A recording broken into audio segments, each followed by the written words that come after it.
Est-ce que vous aimeriez faire partie des 3% de ceux qui réussissent? Alors, qui réussissent quoi? On va tout de suite le dire.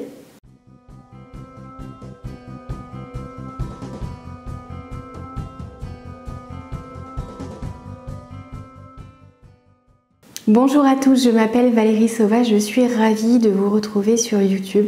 Vous savez que j'aime passer ce temps à vous offrir beaucoup de contenu, que ce soit via les podcasts, où je me livre de manière plus intime, où je vais échanger mes réflexions, mes retours d'expérience, tout ce que je peux offrir aussi à mes clients particuliers ou professionnels. Et puis on se retrouve aussi sur le site Challenge Yourself, puisque du coup il est pensé comme un blog pour vous apporter chaque semaine du contenu, des exercices pratiques et énormément de cadeaux, parce que je vous offre juste en dessous un bonus qui est accessible gratuitement en description, mais aussi chaque semaine par rapport aux articles que je vous livre. Et aujourd'hui j'avais envie de vous amener à progresser sur 3 sources de réflexion et des mises en pratique associées. Je vais vous guider sur 3 éléments que vous pouvez très facilement adopter, choisir, adapter aussi à ce que vous faites déjà et voir comment vous pouvez pousser ça encore plus de manière facile, pratique. L'idée étant que ça devienne une véritable philosophie de vie qui vous accompagne au quotidien. Alors à quoi je fais référence pour que vous puissiez faire partie de ces 3% de ceux qui réussissent, et qui réussissent quoi? Qui réussissent tout finalement, qui réussissent dans chacun des domaines de leur vie, parce qu'on ne peut pas être heureux si finalement il y a des compartiments qui ne vont pas bien, s'il y a des compartiments qui restent vides parce qu'on surinvestit le travail par exemple,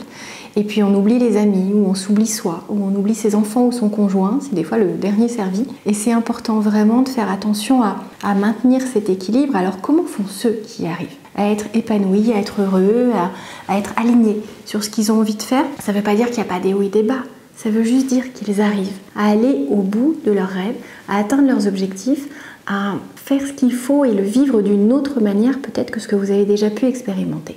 Le premier des éléments que je vais vous inviter à ajouter à votre fonctionnement, c'est d'apprendre des autres. Et d'apprendre des autres d'une manière plus poussée que ce que vous avez pu faire. On a souvent cette fierté au ventre de se dire moi j'ai envie de faire tout seul, j'ai envie d'apprendre, j'ai envie de me débrouiller, j'ai envie de chercher plutôt que de demander et puis qu'on me livre sur un plateau la réponse. Sauf que ceux qui sont vraiment bien, ceux qui réussissent, ils gagnent du temps. Ils ont un rapport au temps qui est différent. C'est pas qu'ils veulent aller vite ou griller les étapes. C'est juste que à partir du moment où déjà des gens se sont posé la question, se sont heurtés à ces mêmes difficultés qu'ils peuvent rencontrer, ou ont déjà dû apprendre ce qu'ils ont envie aujourd'hui de découvrir, et bien autant prendre des raccourcis et voir ce qui va être le plus performant en termes de formation, ce qui va être le plus rapide en termes de voies à emprunter, ce qui va leur éviter aussi de faire certaines erreurs. Ça sert à quoi de refaire pour la 1000e fois une erreur déjà faite par d'autres personnes, alors qu'on peut très bien se dire bon ok, c'est pas parce que c'était eux que ça n'a pas marché, c'est parce que clairement cette voie elle ne fonctionne pas. Alors ok, il y a des gens qui n'arrivent pas à faire certaines choses, et vous si vous essayez ça va fonctionner. Simplement il y a quand même des choses où d'instinct vous sentez que c'est quand même pas le truc à essayer. Donc essayez de vous dire c'est pas parce que je n'essaye pas moi-même que je renonce, que j'abandonne, que j'ai pas la même force de caractère. C'est juste que vous empruntez un raccourci qui va vous permettre de passer du point A au point B plus intelligemment, plus subtilement, en vous servant ce qui a déjà été accompli par les autres. Tous les constructeurs automobiles vont se fier à ce que les autres ont fait avant. Ils vont pas dire attends, non, moi je recommence, je repars d'une feuille blanche et j'essaye de construire un moteur comme si on n'avait jamais construit de moteur. Ça serait juste ridicule. Il faut juste améliorer quelque chose de déjà existant. Ça veut pas dire qu'on peut pas aller piocher sur des choses qui remontent, sur des technologies qu'on peut emprunter à d'autres moteurs, par exemple dans l'aérien. Mais pour autant, on repart pas d'une page blanche. Pourquoi est-ce que vous feriez la même chose dans votre vie? Pourquoi est-ce que vous voudriez, par exemple, créer une méthode à partir de zéro, créer une recette à partir de zéro, améliorer ce qui existe? Vous allez gagner du temps, vous allez ajouter votre touche à ce moment-là. C'est des fois sur le glaçage qu'on va amener toute notre identité, notre personnalité, notre talent artistique de pâtissier. Mais, enfin, si moi j'essaye, ça va pas être glorieux. Mais, en tout cas, vous voyez l'image. C'est-à-dire que c'est important de se servir de tout ce qu'on peut apprendre. Et on peut apprendre en observant, en écoutant, en lisant, en regardant des reportages plutôt que certaines séries qui nous apportent pas autant. Ça veut pas dire qu'il faut jamais regarder de séries. Mais c'est important de se dire, et si je modélisais, si je m'inspirais, si j'imitais certaines choses pour les transformer à ma manière, de manière à gagner ce temps qui va vous permettre d'atteindre vos objectifs tout en restant motivé. Parce que si ça dure trop longtemps, c'est logique que votre volonté s'épuise, que votre motivation commence à s'étioler un peu. Donc c'est important de faire comme ce que font les 3% de ceux qui ont une vie absolument incroyable, c'est statistique. Ils modélisent à partir des expériences des autres. Donc commencez par adopter ça, par observer, par voir ceux qui ont réussi, qui ont une vie qui peut vous attirer. ce qu'ils ont pu mettre en place, comment ils ont pu procéder. Et si vous ne savez pas, demandez-leur. Il y a des gens qui ne sauront pas trop quoi vous répondre, qui seront peut-être surpris de la question, qui seront flattés. Offrez-leur ce cadeau. Et c'est pas dévalorisant de demander pour s'inspirer. Et il y a des gens qui vont toujours vouloir cacher la manière dont ils ont réussi. C'est pas grave, passez à quelqu'un d'autre, d'autres sauront vous dire, d'autres sauront vous prendre sous leur épaule. Et comme le dit Tony Jazz, lui, il y a des personnes qui lui ont ouvert la porte, qui ont mis le pied dans la porte et qui lui ont dit vas-y passe. Demandez à certaines personnes de faire ça pour vous, de vous aider à passer, de vous ouvrir la porte. Parce que réussir à apprendre des autres, c'est ça aussi. C'est l'occasion de tisser des liens avec des personnes qui vous inspirent et qui vont être flattées. Alors, posez les bonnes questions. Soyez pas le fan de la première heure qui n'a pas cherché lui-même des réponses que vous pouvez trouver sur Internet. Allez chercher ce que vous n'avez pas trouvé. Lisez et allez demander ce que vous n'avez pas trouvé dans l'ouvrage. Et c'est comme ça que vous rejoindrez le clan des 3%.